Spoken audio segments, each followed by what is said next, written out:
చేసేవన్నీ చేసుకుంటా జలగన్న ఏం తెలియని ఎన్న పూస లెక్క శుద్ధ పూస లెక్క మాట్లాడుతుంటాడు. కాశీ తాడు లెక్క కనిపించే కట్లపాము.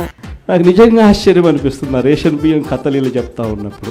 అబ్బా 10 తలకాయల రావణాసురుడు నవ్వినట్టే ఉంది ఆ నవ్వు చూస్తుంటే. పేదోళ్ల బియ్యాన్ని వైసీపీ దొంగల ముఠా స్మగ్లింగ్ చేస్తుంటే జలగన్నకు కామెడీ అవుతున్నది.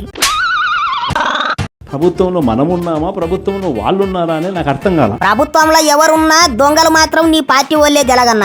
ఎందుకంటే మీది అలీబాబా 40 దొంగల బ్యాచ్. 7 నెలలు అయిపోయింది, దాదాపుగా 6.5 నెల అయిపోయింది వాళ్ళ ప్రభుత్వం వచ్చి. ఇంకొక 2-3 నెలలు ఆగు, నీ పార్టీకి దిక్కు దివానం ఉండదు. వైసీపీ దొంగలంతా జైలుకు, నువ్వు బూత్ బంగ్లాకు పోతావు. ఏం ఫికర్ చేయకు. ఎమ్మెల్యేలు వాళ్ళు, మంత్రులు వాళ్ళు, కలెక్టర్లు వాళ్ళు, దొంగలు మీ వాళ్ళు.